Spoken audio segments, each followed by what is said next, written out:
How's it going, everybody? Chadley here, and today we do have a new flak build. Now this week is a little weird with the upcoming DLC and possible level changes that are also maybe coming this week, or with 2.0, we don't really know yet. So we are kind of in a weird time, but I did really want to share this build with you guys. A lot of you guys on stream are also asking me to share it, so right now we have our Flacking Explosions flak. This is a launcher based flak build. This craters is literally just for movement speed. That's basically all I use it for. But overall, if you guys are just doing like the normal takedown, you can just fly through the takedown. It's absolutely ridiculous. Like, the bridge takes like 30 seconds maybe, and Wotan, you can just one tap like all his phases pretty much. It's a super easy time, so I just really did want to share that with you guys. Regardless of what's going to happen, I can update this in the future, and this will also give you guys something to do this week, and you guys can play around with this. Especially if you're on PC, you guys can download the save file and stuff like that. You can find that save file in the description or in the Discord, either or. Okay, let's go ahead and go through our gear. And like I said earlier, the craters, this is just for the movement speed because we do have pure launchers as our other weapons, and you start to move really slow with those out, and especially during the Wotan fight, kind of sucks, or just running around trying to get from point A to point B. This is what you're going to want to have out. And then the Ruby's Wrath, if you guys aren't aware, it did get a buff a couple weeks ago, and this thing just destroys, and you basically never run out of ammo with it, as it is a ×7, so head count gets procced very often. This is just like using like a shotgun, but this thing happens to be a launcher. And also with the vortex grenade on it, you can do some pretty cool things. You can shoot it out and then go run behind cover and just shoot up into the air and get free kills without even being in danger at all. And then also, we're going to be using the Nukem. This is definitely our main weapon for the most part, especially if you guys try to do like true takedown. This is what's going to end up dealing like most of your damage when you combine it with like overkill on your Guardian ranks. You can one tap most things. All mobs you can basically one tap if you get your active skill end stuff and overkill going. And then with like Wotan and stuff, you can one shot his shield phases and stuff like that with this if you're using that combo as well. And then the Scourge, though, this is going to be your main mobbing weapon. So the bridge, the first gate before the Kraken, all those areas, this is going to be your go-to. Just anywhere where there's a ton of enemies, just spam this and you'll be good to go. And then ideally, you're going to want the one-shotter. I think people have known about this long enough now that they've been able to get their hands on it. If you don't have your hands on it and you're on like console or something, you guys can go to basically any Borderlands creator's Discord, and there will be somebody there to trade it with you. There's people duping them all the time, so definitely go hit those up if you're looking for a one-shotter. And then for our grenade, we're going to be using the Hunter Seeker. This is going to serve two purposes for us. One, it's going to get us ammo back and let us shoot, like, say, the Scourge all the time. But also, one of the other more important reasons is this going to allow us to get fadeaway back incredibly fast. Since we are just using these launchers and the crater, we don't really have a great way of getting fadeaway back. So if you guys run out of fadeaway, you shoot your 3 shots, start throwing these around, and you guys will get fadeaway back fairly fast. So when you're in fadeaway, you're basically good to go, and you're going to one tap everything. When you're out of fadeaway is where it can start getting a little rough, but if you guys spam this, you'll have no issues, I promise. Then like I said, this Deadeye, we have 3 and 2 Fang and 2 and Fast and Furious. And then obviously your passives, you're just going to want it to go with splash damage, heavy weapon damage, or just like weapon damage, stuff like that. And then finally, for our artifact, I'm using a cut purse launch pad. You guys can also use a cut purse rocket boots. Either or, if you guys send out the rockets from that artifact and you guys have the launcher out, when those rockets hit an enemy, you're gonna get launcher ammo back.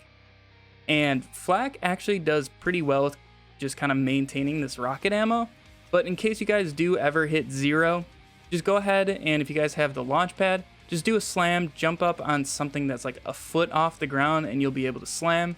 Or if you guys have the rocket boots, which is ideal, I just don't have one right now, those would be even better because you can just slide and you'll be good to go. So that's what we're going to use for our main build. Otherwise, you guys can try using the ion cannon. You're just gonna have to use the cut per stuff a little bit more.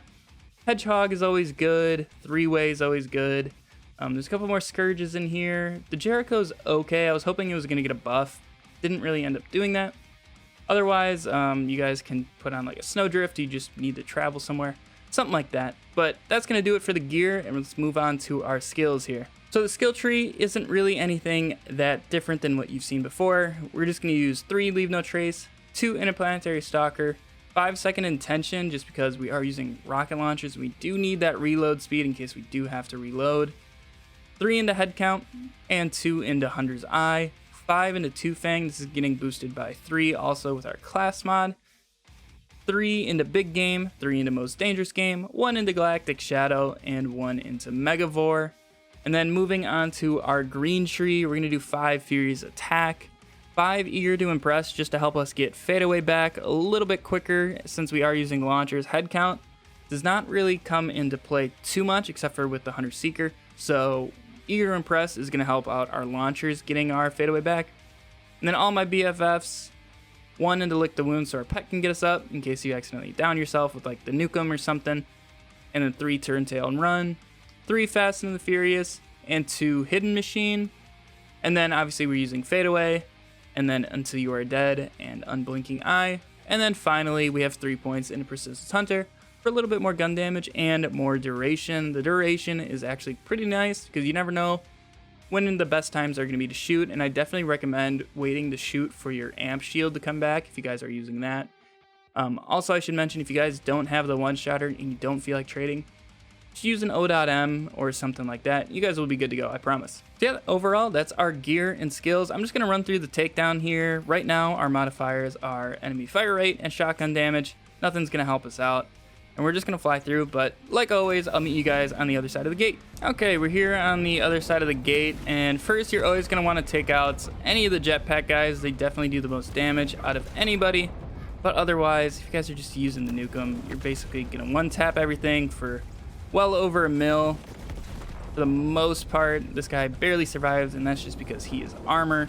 But once we get back into Fadeaway and get our bonus skills going, we can do that. Also, the Scourge, if you guys aren't aware of how to do this, just start shooting and throwing your Hunter Seekers. You're going to get ammo back, and you can just kind of keep shooting just non-stop with like 1 shot left.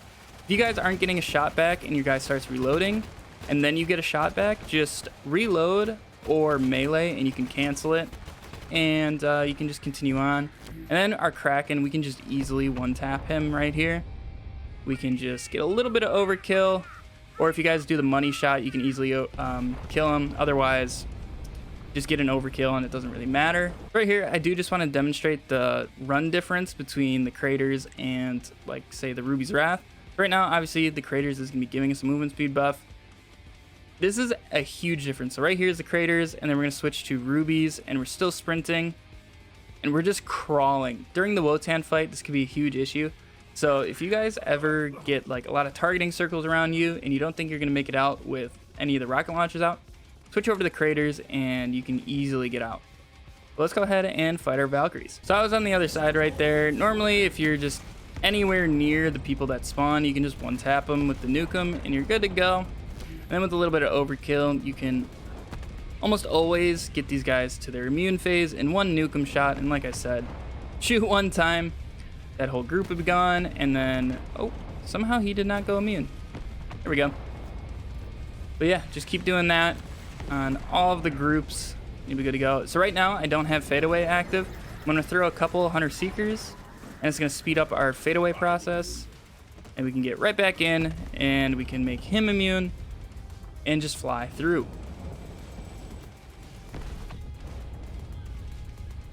Here we go. Already we have all 3 down. It doesn't look like the other one's going to join us. We're just going to one-tap both of those guys. Oh, I think the other one jumped actually. But otherwise, you can easily just kind of one-tap everybody for the most part. And in situations like this, right now my action skill and bonus elements are gone. So I'm just going to pull out the Rubies, and you guys can see actually how well that does. I'm just going to wait for the one-shotter to come back, just so you can see like actual damage potential. And we can just do that, just one-tap them. The Ruby's Wrath kind of goes insane. But yeah, just continue that process throughout the entire takedown, and you guys will be good to go. Wotan, the Nukem's probably your easiest, and during the double shield phase, if you guys go up on one of the spires and just shoot a shot down right on top of the tip of the dome, you can basically one-shot both shields, or if not, you can get through like the entire outer shield and then half of the inner shield.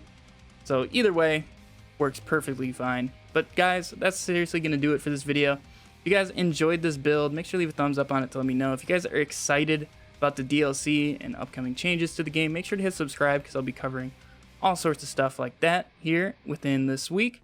But otherwise, guys, thank you guys so much for watching. If you guys want to check out me on Twitch, we're doing a Flak pet only playthrough, and it's been a ton of fun. We started it yesterday, played for a couple hours, and we'll probably keep doing it today. So if you guys want to check that out, I would love to see some of you guys over there. Otherwise, hopefully you guys have a good one, and I'll catch you in the next one. See ya.